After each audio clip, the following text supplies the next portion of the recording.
स्वागत है हमारे चैनल में। मेरा नाम खुशी है। मैं सीमा। तो एक बार हम फिर से आ गए नए रिएक्शन वीडियो के साथ। तो आज हम जिस वीडियो पे रिएक्शन करने वाले हैं वो खान सर का वीडियो है, जिसमें उन्होंने बताया है कि भारत परमाणु संपन्न देश कैसे बना। तो चलिए वीडियो को स्टार्ट करते हैं, फिर मिलेंगे वीडियो के अंत में। उसको कह दीजिएगा चुड़ैल, और वो डाउनलोड कर लेंगे एकदम। याद करो फलाना तारीख इतना बज के इतना मिनट चुड़ैल बोला। हम लोग फोन रहे थे यहाँ पे, अब भूकंप आ रहा था यहाँ। फोन किया अमेरिका को कि पकड़ो, आंधी उंधी ना उठ लो, और दिया वो परमाणु बम। थोड़ा बहुत कॉम्प्रोमाइज करके चलिए, भीड़ रहता है ना तो बहुत दिक्कत हो जाता है। लड़की लोग को कहते हैं जितना तकलीफ लड़के सह के पढ़ते हैं ना, आप लोग पढ़ाई छोड़ दीजिएगा। इन बेचारों को देखिए ना कितना मेहनत है। ये देखिए इसको, किसी लड़की को हम बोल देंगे काला सांड या मंगरेला तो कल से क्लास छोड़ दी, कोई ठीक नहीं, जाके FIR लिखवा देगी। ये बेचारों को झोरते रहते हैं, डांटते रहते हैं, जमीन पे बैठा रहता है, लसराया रहता है। इसे लड़कों का दिल एक्चुअली होता ही नहीं है ऐसा। हम तो अपने को भी बोल देते हैं मंगरेला। लड़के किसी चीज को न सुनते ऐसे निकाल देते हैं, मतलब वो खराब चीज को सुनेगा सब निकाल देगा सब। लड़की उल्टा होता है, वो बढ़िया का चीज निकाल देती है। हाँ, खराब का डाउनलोड कर लेती है। उसको कह दीजिएगा चुड़ैल, और वो डाउनलोड कर लेंगे एकदम। याद करो फलाना तारीख इतना बज के इतना मिनट चुड़ैल बोला था। चलो डिस्टर्ब नहीं, चलिए याद देखिए। ये नहर का नाम बता सकते हैं? इंदिरा गांधी नहर। दुनिया की सबसे लंबी सिंचाई नहर इंदिरा गांधी ने।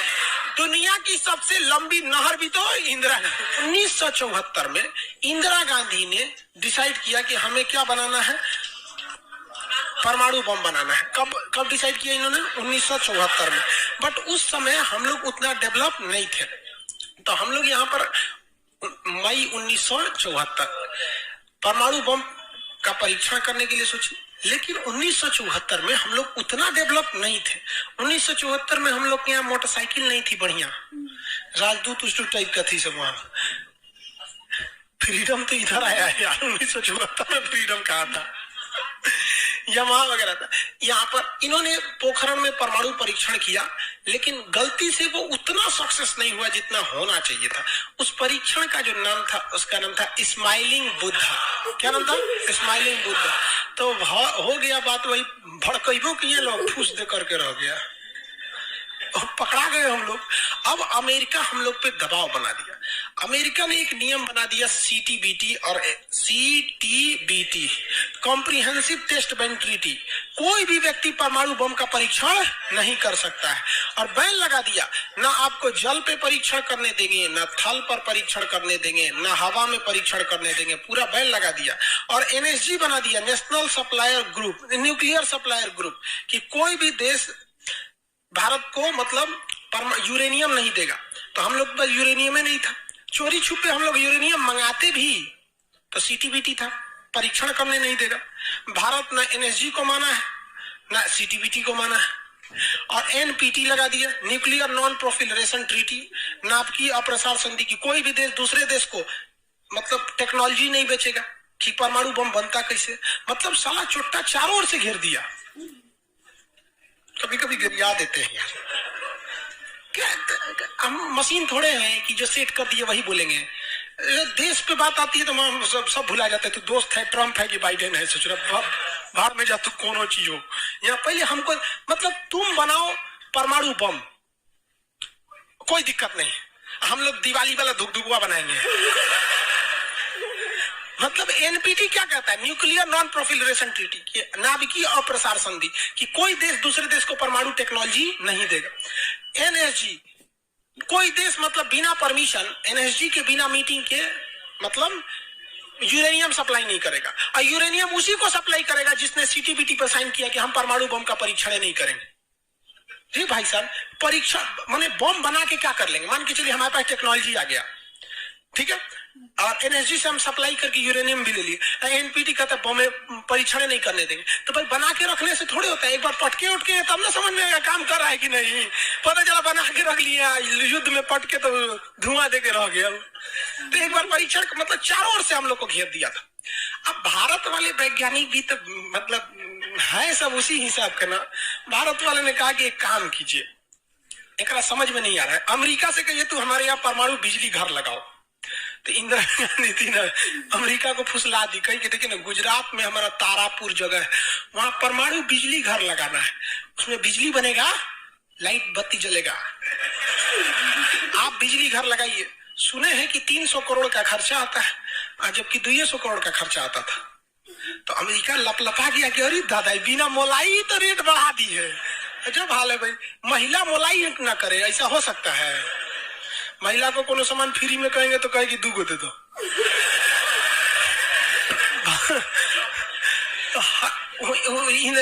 अमेरिका ने सहयोग कर दिया, हाँ हाँ हम पूरा परमाणु बिजली घर बना देंगे, बिजली बनेगा, आपके यहाँ भुकभुक वाला लाइट जलेगा एकदम। तारापुर में 1972 में बिजली घर लगा दिया।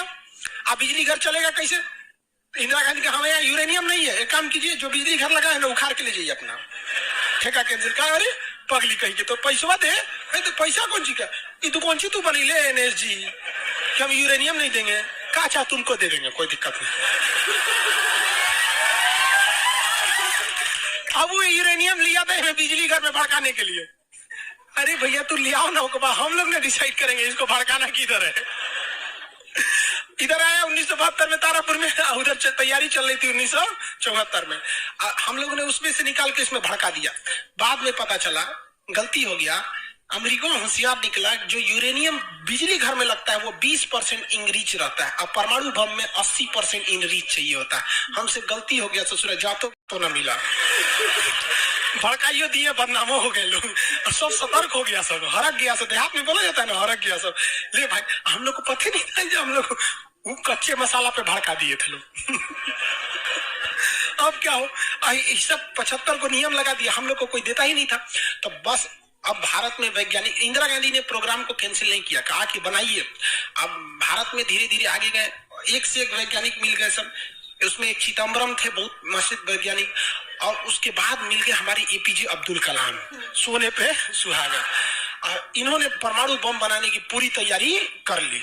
अब तब तक लेकिन कोई भी प्रधानमंत्री डरे उन लोग को खुली छूटे नहीं देता था कि परमाणु भड़काइए, क्योंकि अगर फूस हो गया, देखिए भड़क के सक्सेस हो गया तो किसी के बाप की औकात नहीं फिर कुछ बोले, भड़का दीजिए उसको, उसके बाद कौन सी बोलता है, ले आ रे ले आ, तो कौन सी नहीं। लेकिन अगर भड़काए और फूस कर गया तब तो पिटा जाएंगे। जापान पर परमाणु बम मार दिया था अमेरिका, जापान चुपचाप देख लिया था। जापान के पास परमाणु बम रहता ना, अरे बाप रे बाप, उनको तो दिखाया रहता जापान मारा रहता ना, जिसका कोई हद नहीं। मजबूरी हो गई थी, तो भारत के सामने यही रास्ता था कि भैया अगर भड़का दिए और अगर सक्सेस नहीं हुआ तो इस बार माफी मिलने वाला नहीं है, क्योंकि 1974 में एक बार माफ कर दिया ऐसा। लेकिन अटल बिहारी वाजपेयी का जब नेतृत्व आया प्रधानमंत्री का, तो अटल बिहारी वाजपेयी ने कह दिया था भैया कुछ भी हो जाए, कुछ भी हो जाए, हमारा देश रहना चाहिए। आज के नेता रियलिटी बताते हैं। अटल, हम जो लोग, हम और आप उस पीढ़ी में से हैं जिन्होंने एक साथ दो महापुरुष को अपने देश में देखा, राष्ट्रपति के रूप में एपीजे अब्दुल कलाम और प्रधानमंत्री के रूप में अटल बिहारी वाजपेयी। और ये सौभाग्य पृथ्वी पर अब किसी को नहीं मिलने वाला है, क्योंकि ये ऐसे लोग थे जिनका अपना परिवार बाल बच्चा कुछ नहीं, देश ही समझा मतलब देश है, मतलब देश है यहाँ पे, और कुछ नहीं यहाँ पे। आई गलवान में चीन घुसा है ना, छोटा अटल बिहारी वाजपेयी रहते तो बता रहे, तो दिखने में बुढ़ा थे अटल बिहारी वाजपेयी। यहाँ पे बड़े बड़े जवान लोग का छक्का छुड़ा देते थे बॉर्डर पे। उन्होंने खुला छूट दिया एपीजे अब्दुल कलाम को, कहा कि आपको हमारे परमिशन की जरूरत ही नहीं है, आपको जो करना है करिए, हमको नहीं, हमको बस परमाणु बम चाहिए, हमारी सरकार रहे चाहे सरकार गिर जाए। और रियलिटी में है, भारत में अटल बिहारी वाजपेयी अगर परमाणु परीक्षण न करते तो भारत पर अमेरिका सैंक्शन नहीं लगाया रहता और अटल बिहारी वाजपेयी की सरकार नहीं गिर जाती। लेकिन अगर वो अपनी सरकार को सोचते तो कोई भी शिक्षक मंच पर खड़ा होकर किसी प्रधानमंत्री का खुलेआम तारीफ नहीं कर सकता, वरना कितने प्रधानमंत्री आए, कितने गए, किसी के लिए शब्द नहीं निकलता है। तो इतिहास हमेशा याद रखिएगा, आपको न्यौछावर करना पड़ेगा। यहाँ पर ऐसे चमचागिरी करने से किसी का नाम लेता आदमी है, लेकिन विरोधी भी जिनका नाम लेते हैं ऐसे महापुरुष थे अटल बिहारी वाजपेयी, एपीजे अब्दुल कलाम, कोई है जो गिर जाएगा? हाँ, उसे जो अपने बेचारा शर्मा जाएगा, किसको बोल रहे। उन्होंने खुला छूट दिया और कहा कि जो करना है करिए। एपीजे अब्दुल कलाम कहे ठीक है, लेकिन अमेरिका को पता चल गया कि सोचा एपीजे अब्दुल कलाम चल गया वहां, ये पक्का सफल कर देगा, तो उसने उसके ऊपर ना सैटेलाइट छोड़ दिया। अमेरिका से सैटेलाइट छोड़ा और भारत के ऊपर निगरानी करने के लिए। अब यही गलती कर दिया अमेरिका से। एपीजे अब्दुल कलाम को फुसलाने के लिए नासा बुलाया, आइए ना, आइए नासा आइए, तो एपीजे अब्दुल कलाम चल गए। आप कहे कि देखिए देखिए कितना बड़ा बड़ा मशीन है नासा में, ऐसा ना इंडिया में है, टूटल फूटल स्टेबलाइजर रख ले रहता है, स्टेबलाइजर का नट उड़ जाता है तो पिलास से दांत पे करता है। क्या वहां वैज्ञानिक बने, यहाँ ये हम आपको नासा का हेड बना देंगे यहाँ पर। कहेंगे ठीक है, हम नासा का हेड हम क्या करेंगे, हमारा कौन है, न बाल बच्चा न कुछ, एक को चीज है मेरे लिए, मेरा दुनिया में कुछ नहीं है, केवल और केवल मेरी भारत माँ है, आप वो भी छीन लेंगे हमसे, ऐसा थोड़े हो सकता है। उन्होंने कहा नहीं, और यही सोच रहा उससे गलती हो गया। वहीं पर उन्होंने देख लिया था कि अमेरिका ने भारत के ऊपर क्या लगा रखा है, सैटेलाइट मॉनिटरिंग के लिए, और वहां पे उसने अमेरिका की सबसे बड़ी गलती हो गई। यहाँ आने के बाद उन्होंने बता दिया, देख भैया हम जो काम कर रहे हैं ना, सारा अमेरिका क्या कर रहा है, सैटेलाइट से देख रहा है, तो सब वैज्ञानिक का असर ले, भड़काने से पहले तैयारी करना पड़ता है 1.5-2 महीना की। अब क्या किया जाए, तो कहेगी देखो भाई, इस अमेरिका के जो सैटेलाइट जाता है ना, दोबारा घूम के आने में ना लगभग 1-1.5 घंटा का गैप हो जाता है, इसी बीच में जो करना है करो। कहेंगे 1.5 घंटा में कौन सी करेंगे। तो अटल बिहारी वाजपेयी ने खुला छूट दिया था किसको, एपीजे अब्दुल कलाम। एपीजे अब्दुल कलाम ने कह दिया था कि एक काम कीजिए, ऐलान कर दीजिए कि यहाँ मिलिट्री एक्सरसाइज होने जा रहा है, सेना यहाँ युद्ध अभ्यास करेगी, कैसे युद्ध लिया जाता है, एकदम ओरिजिनल युद्ध का मैदान। अब युद्ध में कहीं घर बन रहा है तो कोई पूछ रहा है काहे लिए बन रहा है, तो इसी पे बम मार के प्रैक्टिस करेंगे। घर नहीं बन रहा था, वो इसलिए बन रहा था कि परमाणु बम कितना खतरनाक होगा। लोगों को लगा कि फौज इस पे मार के देखेगी कितना तबाही मचा रहा है। अरे भाई साहब बकलोल, वो तैयारी अब्दुल कलाम ने करवा रहे थे कि जब फोड़ेंगे तो देखेंगे घरवा उधिया रहा है कि नहीं। तो लोगों को लगा हाँ मिलिट्री एक्सरसाइज कर रही है, सब चीज काम हो गया। लेकिन अमेरिका को कहीं ना कहीं भनक लग गया, क्योंकि हर घर में सतयुग से कलयुग तक साले विभीषण हर जगह मिलते हैं। भारत में कोनो जाके कह दिया वहां पर, तो भनक लग गया। तो अमेरिका ने उस सैटेलाइट की टाइमिंग घटा दी। अब जो घंटों का गैप रहता था वो चंद मिनटों का गैप रह गया, 20-20 मिनट का गैप रहता था। लेकिन इन लोगों ने अपना काम निपटा के रख दिया था। लेकिन समस्या ये थी ना कि सब चीज तो बन के रेडी हो गया, हर चीज रेडी हो गया, लेकिन अगर परमाणु बम फोड़े और फूस करके रह गया, समस्या यही थी। भड़क गया तो टेंशन ही नहीं था। तब क्या किया गया, सैटेलाइट हुआ तो रहेगा।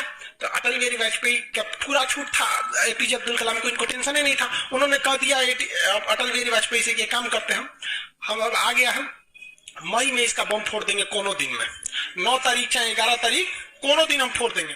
तो कहे कि भाई आपको जो करना है करिए ना, हमको मत बताइए, हमको बस परमाणु बम चाहिए, बाकी अमेरिका कौन चीज करेगा हम देख लेंगे यहाँ पे। तो अटल बिहारी वाजपेयी से खुला छूट मिल गया। अब इन्होंने 9 मई 1998 डेट क्या कर दिया, डिसाइड कर 2 दिन किया था, एक 9 मई को भी, फिर 11 मई को। पहले 11 मई 1998 शक्ति 98 कोड नाम था। जैसे अमेरिका का सैटेलाइट गुजरा, पूरी तरह से कैलकुलेशन हो गया था कि कैसे कैसे होने वाला। अमेरिका का सैटेलाइट जैसे गुजरा, तुरंत यहाँ पे भारत का परमाणु बम को ब्लास्ट किया गया। और जैसे ब्लास्ट हुआ तो जो मिलिट्री एक्सरसाइज कर रही थी उसको तो भेज दिया गया था 2 दिन पहले ही। जो बिल्डिंग विल्डिंग बनाई थी वो खाली पड़ा था, धाए दे गायब हो गया बिल्डिंग, पूरा धुआं धुआं हो गया, पूरा भयानक। अब परमाणु बम क्या हो गया, लगभग सफल हो गया। वैज्ञानिकों को लग गया था सफल हो गया, लेकिन भाई अब ये फोड़े, अभी कैसे पता चल जाएगा सफल हो जाएगा। आप अंदाजा ना बता सकते कि भाई इतना तबाही एक अच्छा ही बम ला सकता है। लेकिन तब तक सैटेलाइट उसका घूम के आ रहा था और पकड़ लेता, तब कोई नियम नहीं तोड़े। सिक्योरिटी कहता है आप पानी में नहीं फोड़ सकते हैं, जमीन पे नहीं फोड़ सकते हैं, हवा में नहीं फोड़ सकते, हम जमीन के अंदर फोड़े हैं। भारत ने कहा बोला था, जमीन के अंदर।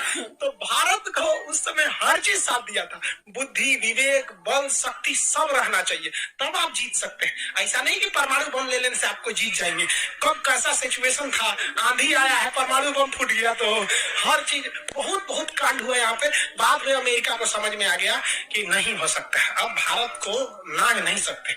वो क्या जमाना जब हमारे ऊपर किसी का शासन हुआ करता था। आज भी भारत में बस जाति पात खत्म हो जाए, ऊंच नीच पे लड़ना खत्म हो जाए, और Congress BJP high party how party मतलब नेतागिरी खत्म हो जाए, तो सोचिए ना हमारे पास कमी किस चीज की है कि नहीं। नेतागिरी तो सॉल्व हो सकता है, यूपीएससी का एग्जाम कंपलसरी कर दीजिए नेता बनने के लिए। काम खत्म, तुरंत खत्म हो जाएगा काम। आप इसको समझ में आ गया कि नहीं? लाइव वाले सब लोग समझ में आ गया? अब आगे कल समझेंगे लोग अब्दुल कलाम कि तुरंत आप मौसम विभाग को कहिए कि राजस्थान में भयानक तूफान आया है, कोई नहीं जाएगा। अटल बिहारी वाजपेयी ने तुरंत घोषणा करा दी, राजस्थान के लोग अपने घर में रहे, बहुत भयानक तूफान आया है। अब उसका सेटेलाइट आ रहा है तो देख रहे धुआं धुआं हुआ है, तुरंत मैसेज भेजा नासा में, धुआं हो गया यहाँ पे। कहीं मतलब धुआं हुआ है, तूफान आया है वहां पे। तूफान आया है, वहां से चला गया तब परीक्षण देखा गया, एकदम सक्सेस, एकदम सक्सेस। अब टेंशन ही नहीं है, एक और फोड़ दो, 2 फोड़ दिया गया, पूरी तरह से सक्सेस हो गया। और ससुरा अमेरिका को अभी तक पता है कि वहां तूफान आया है, अरे वहां दूसरा तूफान आया है। अब भारत में कुछ भी कहिए तो डर तो लगता ही नहीं, अमेरिका बहुत खतरनाक देश है। आज हम लोग भले शक्तिशाली है, 1998 में हम लोग को पाकिस्तान आगे दिखा देता था, 99 की करगिल वार याद कीजिए। आज हम लोग बहुत आगे निकल गए, लेकिन उस समय बहुत पीछे थे हम लोग। अब डर तो था ही। अब भारत के प्रधानमंत्री सब राष्ट्रपति सुपुकाल थे, अमेरिका क्या करेगा क्या करेगा, ओके पता ही नहीं। 9 तारीख बीत गया, 10 तारीख बीत गया, पता ही नहीं चला अमेरिका को। अटल बिहारी वाजपेयी अब्दुल कलाम से पूछे कि महाराज तो सोचा कुछ सुख होगा, ये नहीं रहा, पत्ते ना चलो। एक काम करते हैं, आप धड़ल्ले से फोड़ देते हैं, क्या फायदा है हम तो। फिर 11 मई को 3 और फोड़ दी, 2 गायब करके। जैसे परमाणु बम निकला धाम से फोड़े, पता ही नहीं चला दूसरा। लेकिन भाई धाड़ 5 को फोड़ दीजिएगा तो पता चल जाएगा कि नहीं पता चल। ये डाउट हो गया पाकिस्तान को, जिन जनते का है। हम लोग फोड़ रहे थे यहाँ पे, अब भूकंप आ रहा था यहाँ, फोन किया अमेरिका को कि पकड़ो, आंधी उंधी ना उठ लो, फोड़ दिया वो परमाणु बम। अमेरिका सोच रहा माथा फोड़ रहा है अपना, कह रहा है कि अब क्या करें हम यहाँ पे। नासा वालन को गरियाया गिरे चोट्टा कहीं का, तू लोग को सेटेलाइट लगाओ, आई लगाओ वहां पे। कौन सी देख रहा था लोग वहां पे, कि हम तो बोलबे किए थे कि उधर दुका उठाया था, अपने ना बोल रहे थे कि आंधी उठा है वहां पे। अमेरिका आग बबूला हो गया और तुरंत अमेरिका का प्रतिक्रिया है कि भारत को इसका बहुत भारी कीमत चुकानी पड़ेगी। तो भाई जिसकी कीमत भारी न हो उसे चुकाने में मजा क्या है। और अमेरिका ने खुलेआम भारत को लड़का दिया कि भारत, अमेरिका कभी भी इस बात को स्वीकार नहीं करेगा कि भारत एक परमाणु संपन्न देश है। भारत को कभी भी अमेरिका इस बात की मान्यता नहीं देगा। अटल बिहारी वाजपेयी ने भी कॉन्फ्रेंस तुरंत मीडिया के सामने आए और कहे कि जो चीज हमारे पास है उसके लिए हमें किसी के प्रमाण की कोई आवश्यकता नहीं है। और जिस देश को यह लगता है कि हमारे पास परमाणु बम नहीं है या जिन देश को हम पर शक है वो आ जाना युद्ध के मैदान में, बताएंगे है कि नहीं। अब पूरी तरह तबाह हो गया। अब अमेरिका माथा पीटते रह गया। अमेरिका ने आदेश दिया अपनी सेना को कि तैयार रहो। अटल बिहारी वाजपेयी ने आदेश दिया अब्दुल कलाम को कि जो बम बनाए हैं ना, 2-4 को फोटोकॉपी उसका रेडी रखिए। फोटोकॉपी मतलब उसका बना के रेडी रखिए, क्योंकि सेना की लड़ाई में भाई आर्मी टू आर्मी बहुत दिक्कत हो जाएगा, एडवांस है वो बहुत। आज के वक्त में भी हमारा हथियार वहीं से खरीद किया था। भारत ने भी डिसाइड कर लिया कि जो होगा आपकी परमाणु बम से होगा। अमेरिका भी डर गया कि ना भाई इससे लड़ना ठीक नहीं है। पाकिस्तान वो बम बना के रख ले था, डरे नहीं फोड़ रहा था। 1 हफ्ता तक देखा कि भारत को क्या हो रहा है क्या हो रहा है, देखा कि कुछ नहीं हुआ, इहो चुप पे फोड़ दिया। अमेरिका एकदम ककुआ गया, एकदम करे चट्टा कहीं का तू क्या फोड़ा रे। तो पाकिस्तान में झाड़ दिया अमेरिका को कि हमरे बोलेंगे कमजोर जान के, फोड़ ले आपके आप भाई तो एक नहीं बोलेंगे यहाँ पे, हम कमजोर है तो हमरा बोल देंगे। एक काम कीजिए, आप भारत को जो सजा दीजिएगा हम भी वही सजा काट लेंगे। सोचो हमरे पे खेल गया, हम ही लोग पे खेल गया पाकिस्तान। अब भाई अमेरिका टेंशन में आ गया। अमेरिका ने भारत पर एम्बार्गो और प्रतिबंध लगा दिया, जैसे अभी सऊदी अरब पर प्रतिबंध लगा दिया, कल के वीडियो में बताए थे। सऊदी अरब का डस्टबिन बना दिया वहां के।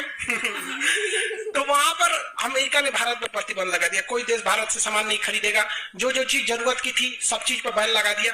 भारत की अर्थव्यवस्था डूब गई। पाकिस्तान की भी अर्थव्यवस्था डूब गई, लेकिन भारत को बचा लिया भारत के 55 लाख कुशल कारीगर जो विदेशों में काम करते हैं।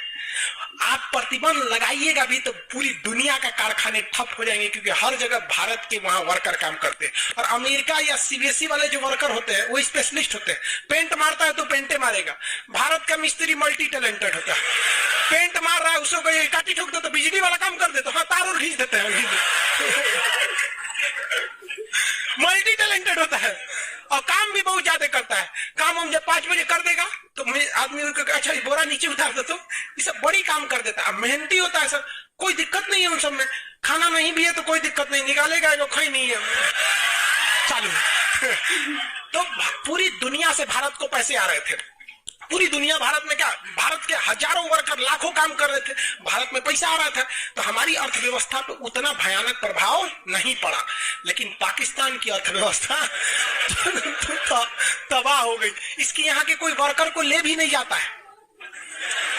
अरे चोटा कब मार करेगा कोई ठीक है नहीं है यहाँ पर।